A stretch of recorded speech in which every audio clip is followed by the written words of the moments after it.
네, 마지막 표시하죠. 자,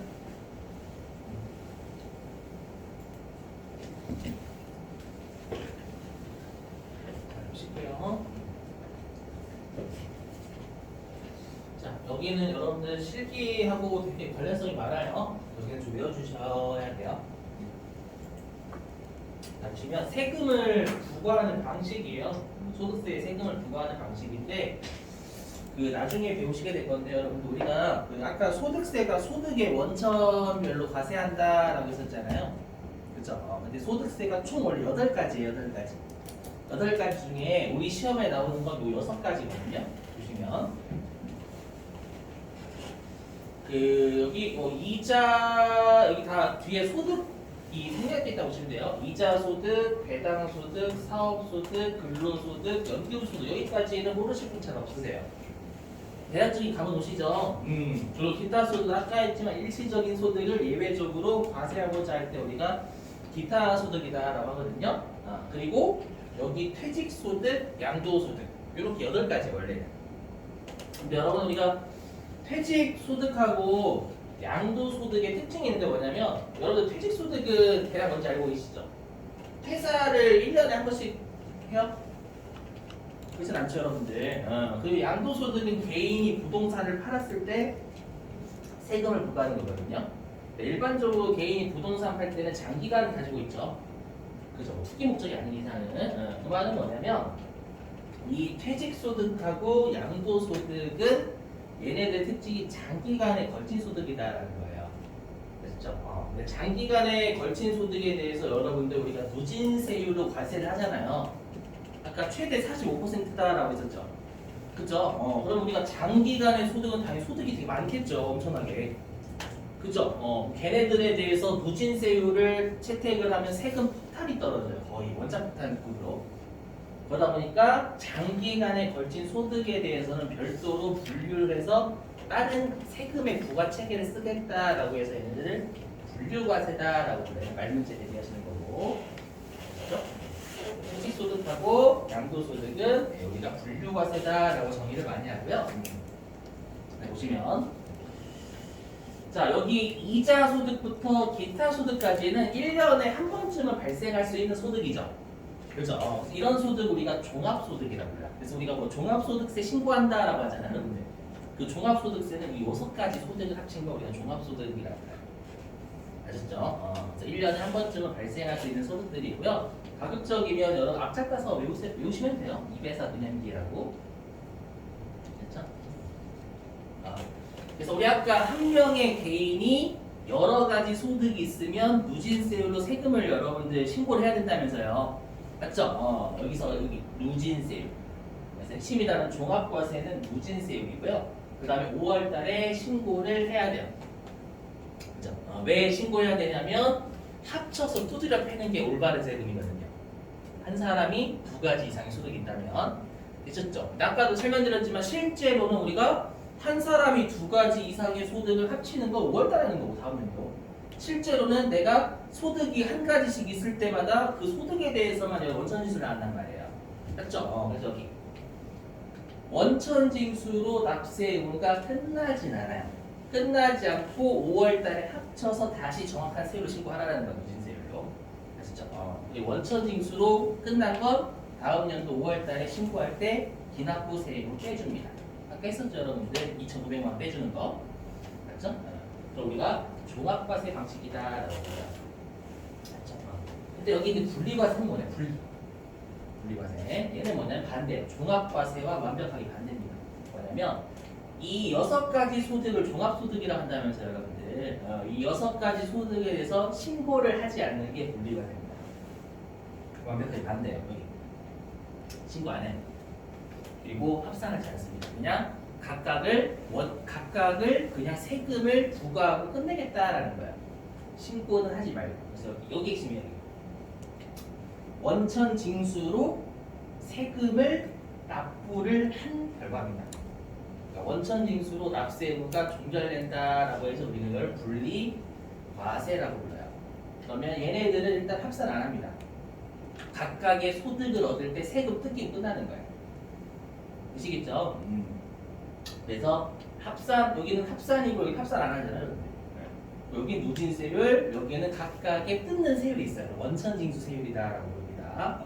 나중에 이 원천징수 세율은 나올 때마다 암기하시려고 노력하셔야 됩니다. 시험에 이론에서 출제 리듬이 같아요. 원천징수 세율 진짜 잘 물어보거든요. 조심하시고.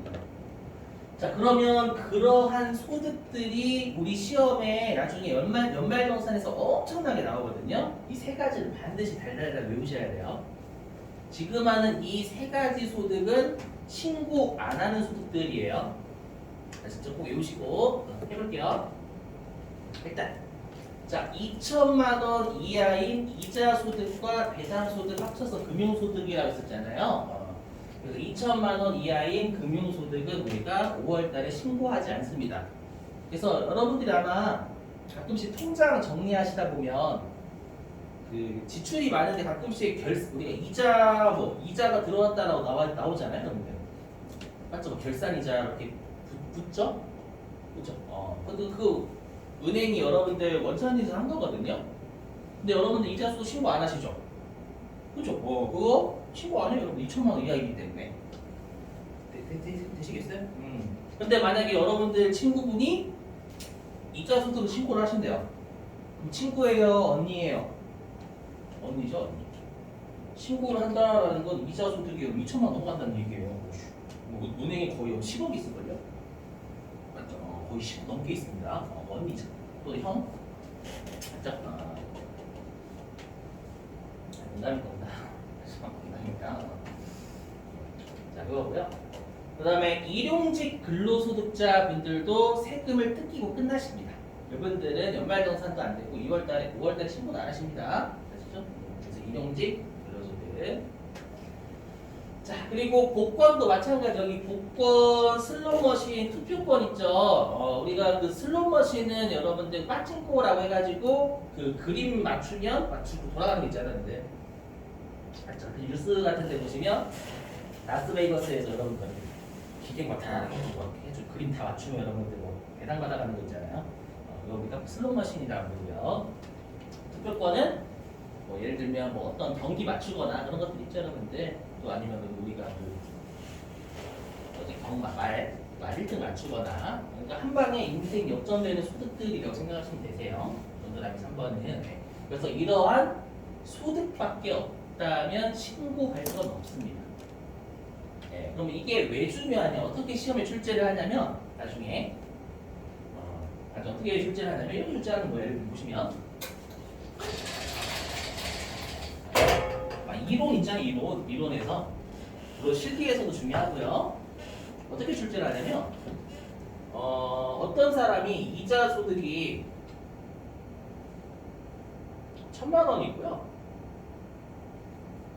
그 다음에 복권 당첨 소득이 3억이 있대요. 그럼 이건 5월달에 신고할까요? 안 할까요? 안 해요. 그죠? 아까는 우리가 2가지 이상의 소득이 있으면 신고해야 될 것 같지만 이렇게 분리과세되는 소득들이죠. 이 2가지 전부 다요. 그죠? 그럼 얘는 원천징수로 납세면 끝나고 얘도 원천징수로 납세면 끝내버려요. 신고할 건 없어요. 그렇죠? 그래서 여러분 나중에 시험에서 다음 중 5월달에 확정 신고할 소득은 몇 번인가 이렇게 몇 번인가라고 하지 않지만 그러면 분리과세 소득은 없는 소득처럼 생각을 하셔야 됩니다. 이해되시겠죠? 그 소득은 5월달 신고 안 하는 소득이기 때문에 아시죠? 빼고 계산하셔야 된다는 거 나중에 이런 문제에서 그리고 또 중요한 게 있어요. 뭐냐면 자 우리 부모님이 일용직 근로자신데 연봉이 5억이래요. 그럼 왠지 우리 입장에서 5억이면 내가 부양할 가족이 아니잖아요. 맞죠? 부양당할 가족이죠.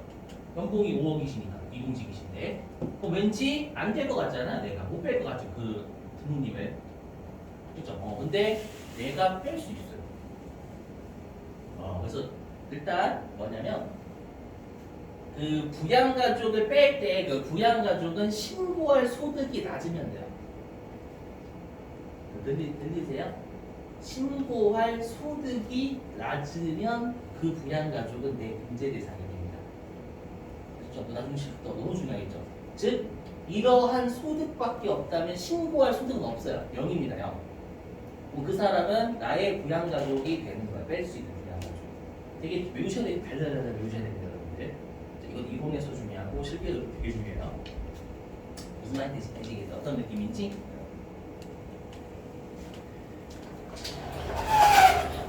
그리고 뭐 여러분들의 뭐 부모님께서 이자 소득만 1,800만 원 있으시대요. 그럼 그 어머니 내 문제 대상자 되시는 거예요. 신고할 소득 없으신 거니까. 어떤 느낌인지 대략 오시죠? 자, 그리고 이제 말 문제로 시험에 출제를 어떻게 많이 하냐면 이렇게 장난을 쳐요. 뭐냐면 종합소득은 분리과세가 예외거든, 예외. 종합소득은 종합과세가 되는 게 원칙이므로 여기까지 맞는 말이죠. 종합소득은 종합과세가 원칙이에요. 원칙이므로 반드시 신고해야 된다. 틀린 말. 왜냐면 아픔 맞는데 반드시 신고 안 하잖아. 분리과세 있으니까. 맞죠? 이런 거 파닥파닥 낚습니다. 실수 많이 낚여요. 맞죠? 반드시 신고해 갔거든. 맞죠? 그런 거 조심하시고. 그래서 분리과세도 있다. 종합소득은 종합과세와 분리과세가 나눠져 있다라는 거 좀 여러분들이 알고 계셔야 됩니다. 그리고 이거 장난치겠죠? 분리하고 분류. 이렇게 장난치면 반대는 반 거꾸로 조심하시고. 넘어가겠습니다. 그 다음에 여기 납세 의무자.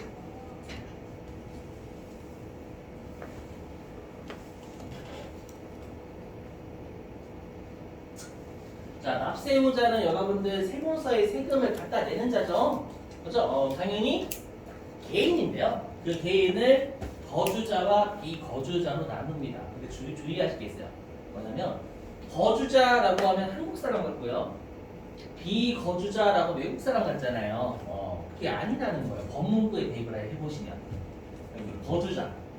우리나라에 주소를 두거나 우리나라 국민이면 대부분 우리나라 주소 두고 계시죠. 맞죠? 근데 183일 이상 거소를 둔 개인이 이렇게 돼 있어요. 그럼 여러분들 우리가 거소가 뭐냐면 상당기가 머무는 것을 거소라고 불러요. 상당기가 머무는 것을 거소라고 하거든요. 대표적인 게 그 외국인 여러분들 스포츠 우리나라 구단 중에서도 외국인 용병들 있죠. 그죠? 외국인 여러분 스포츠 그 선수들도 우리나라에 속하는 선수도 있잖아요. 용병이라고 많이 지칭하죠. 그죠? 외국인 용병은 우리나라에 시합 열리면 우리나라 갔다가 시합이 없으면 자기 나라 가요? 그러진 않아요, 여러분. 그럼 비행기 더 들죠. 그죠? 숙소에 오는 거 아니에요, 숙소? 그럼 그 숙소가 거소가 되는 거예요. 되시겠죠? 그럼 183일 이상은 6개월 넘는다 그 뜻입니다. 아시죠? 그럼 그 외국인 용병은 거주자가 돼요. 무슨 말인지 이해되시겠어요? 거주자니까 조심하셔야 되겠죠. 그래서 국적이 외국인이면 비거주자는 틀린 겁니다, 여러분들. 그래서 주의해 주시고. 일단 비거주자 되게 심플해. 거주자고 하면 이렇게 여러분들 거주자를 잘 알고 계셔야 되겠죠. 자, 그리고 우리가 거주자는 우리나라에서 벌어들이는 거든 외국에서 벌어들이는 거든 우리나라 세무서에서 세금을 내야 됩니다. 아셨죠? 그래서 뭐라고 하냐면 무제한이죠. 제한이 없죠? 무제한 납세 의무자라고 부릅니다. 제한이 없죠. 우리나라에서 벌어들이는 것도 내야 되고 외국에서 벌어들이는 것도 내야 되니까 무제한적 제한이 없죠. 무제한 납세 의무자라고 부르고요. 그 다음에 비거주자는 당연히 외국에 있는 해외 스타들이 될 거예요. 연예인들 대부분. 그죠? 그러한 스타들이 우리나라에 오면 우리나라에서 벌어들인 것만 우리나라 세무세 내면 됩니다. 자기 나라에서 벌어들인 것만 세금 내는 건 아니에요. 그렇죠? 그래서 우리나라에서 벌어들인 것만 과세를 한다라고 해서 제한적이죠. 그렇죠? 제한 납세 의무자라고 부릅니다. 됐고요. 그다음 과세기. 여기도 말장난을 잘 쳐요. 왜냐면 자, 일단 여러분 소득세는 과세기 벌써 힘드시죠? 그죠? 아직 12분 정도 해서 15분? 소득세가 원래 이런 과목입니다. 한 20분 지나면서 멘탈이 나가요. 죽겠다, 이렇게. 자, 1월 1일부터 12월 31일이에요. 무조건 1년입니다. 조심하실 건 뭐냐? 여러분 아까 사업소득 있죠? 우리가 사업소득이 있으신 분은 부가가치세법상 개인사업자분들이에요. 그러니까 우리가 부가가치세법상 개인사업자분들은 부가가치세 신고도 하시고 소득세도 내시는 거예요. 되시겠어요? 그러면 우리가 사업소득이 있으신 분들은 부가가치세법상 개인사업자이시잖아요. 그죠? 그럼 그분들은 우리가 만약에 4월 1일 날 사업을 개시하면 4월 1일부터 그 마지막 날까지였죠. 근데 여기 보시면 사업 개시나 폐업에 영향을 받지 않는다라고 되어 있잖아요. 그 말은 내가 만약에 4월 1일 날 사업을 했어요. 그래도 1월 1일부터 12월 31일까지라고 해요. 31일까지라는 거거든요. 좀 이상하죠? 이게 왜 그러냐면요. 얘 때문에 그래요. 뭐냐면 말을 할게요. 자, 우리가 사업소득이 있으신 분들이라도 일반적으로 이자소득은 있으시겠죠? 이자소득이 대부분 있으시죠, 여러분들 나이가 좀 어느 정도 되면. 맞죠? 그러면서 내가 사업을 4월 1일 날 개시하면 사업소득의 과세기간은 4월 1일부터 12월 31일 맞아요. 근데 이자소득은 1년치를 다 과세해야 돼요. 그죠? 합산해서 우리가 한 명이 두 가지 이상의 소득이 있다면 합산해 신고해야 되잖아요. 이자소득만큼 1년치를 과세해야 돼요. 그래서 1월 1일부터 12월 31일로 가요. 무슨 말인지 이해되시겠어요? 조심하셔야 되고 사업을 도중에 개시하거나 폐업하면 네, 사업 개시부터 어디까지 장난질하는 겁니다, 여러분들. 됐죠? 1월 1일부터 12월 30일에 아시죠? 준비하시고 자, 거주자가 사망했대요. 거주자가 사망하면 요때는 사망일까지 가야 되겠죠, 여러분들. 12월 31일까지 가면 탕방놀이잖아요, 거의 여러분들. 그래요? 자, 그 다음에 여기 거주자가 출국한 경우는 이건 일시적인 출국은 아닙니다. 그래서 일시적인 출국이 아니라 거의 이민이라 장기간의 출국이라고 생각하시면 돼요. 거의 이민급. 그래서 외국으로 출장 가거나 엄청나게 긴 기간. 그래서 1월 1일부터 출국한 날까지가 과세기간 됩니다. 넘어가겠습니다.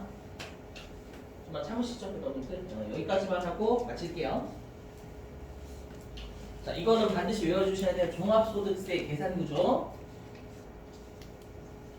얘 용어를 안 해오시면 연말정산을 못 풉니다. 알죠? 못 풀어요. 연말정산은 실기를 못 하십니다. 이거를 여러분들이 안 하십니다. 연말정산을 못 풀어요. 절대. 알죠? 그러니까 지금 하는 게 뭐냐면 다음 연도 5월 달에 신고를 할 소득을 구하는 겁니다. 다음 연도 5월 달에요. 자, 일단 우리가 종합소득은 이렇게 6가지 있다고 했어요. 2배사 근연기. 꼭 가급적 순서대로 외워주시려고 그렇게 해주시고. 근데 여기에서 뭘 빼냐면 이렇게 비과세하고 분리과세를 빼요. 뭐냐?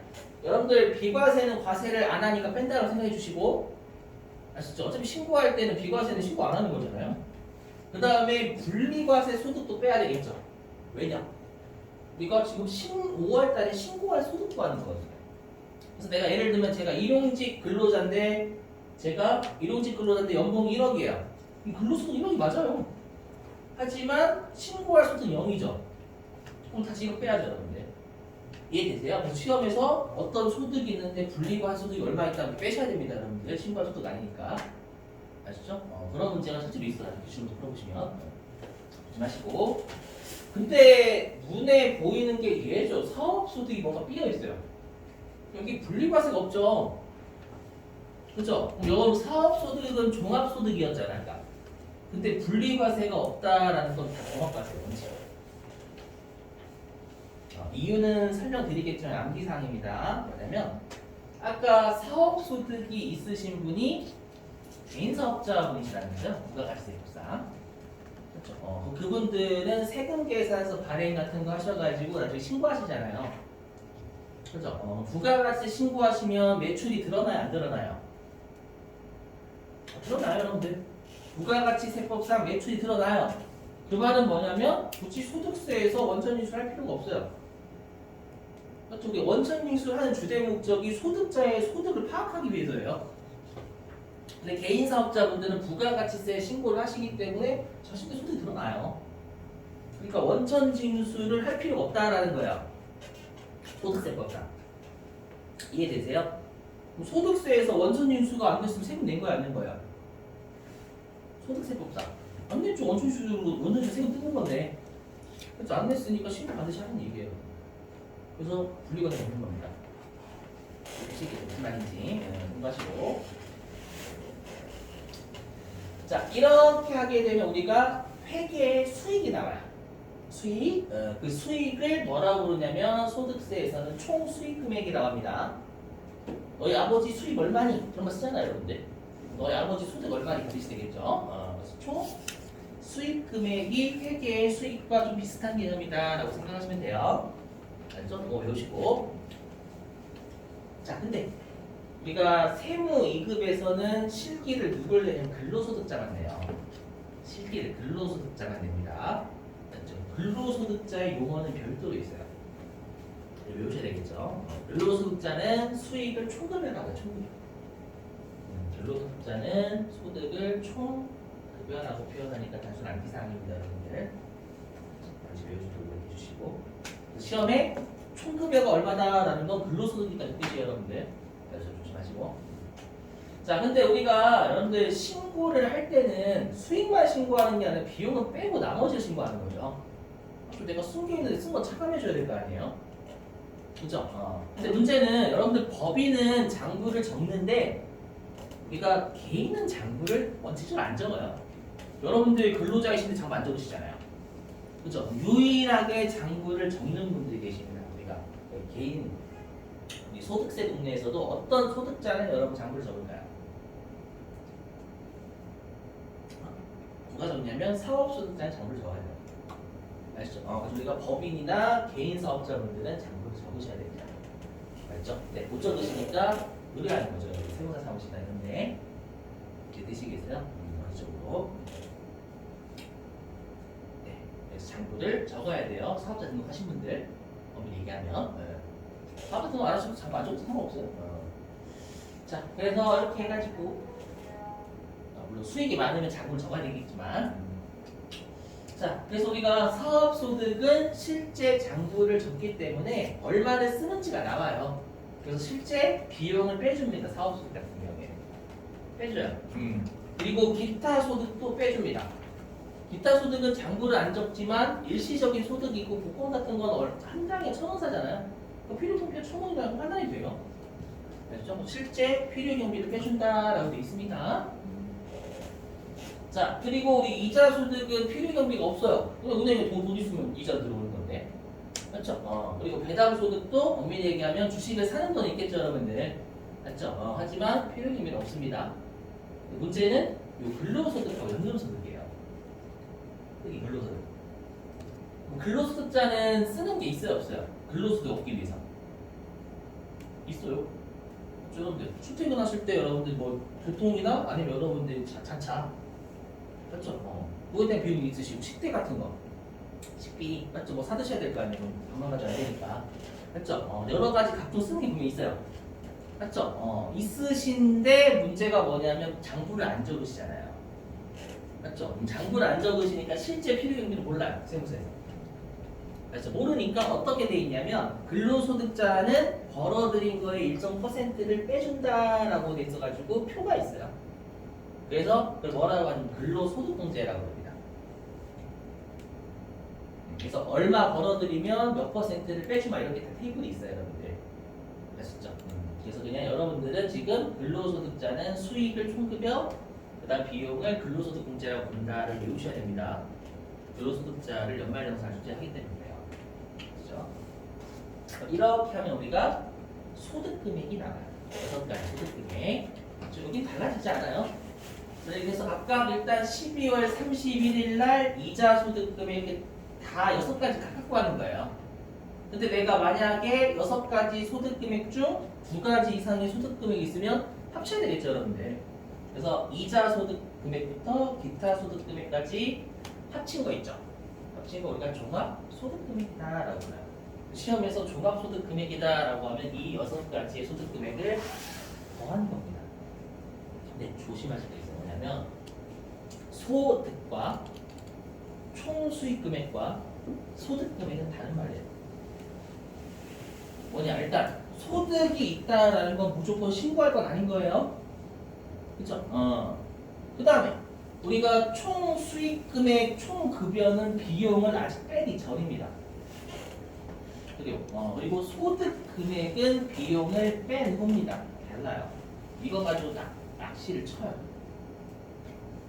그런 문제입니다. 그렇기 때문에 정확하게 좀 알고 계셔야 돼요. 아시죠? 자, 오늘은 여러분들 여기까지 할게요. 여기까지 하고요. 혹시라도 제가 오늘 원가에게 잠깐 늦게 올렸잖아요, 여러분들. 한번 확인해 보시고 궁금하신 점 있으면 체크하시고 내일 물어봐 주십시오. 자, 토요일이니까 숙제는 잘 써요. 내일 숙제 많이 내드릴게요. 어차피 토요일 쉬시니까 다음 주. 자, 마치죠. 수고하셨습니다. 내일 뵙겠습니다, 여러분들. 내일 꼭 오세요. 자, 내일 꼭 오세요. 내일 꼭 와주셔야 돼요.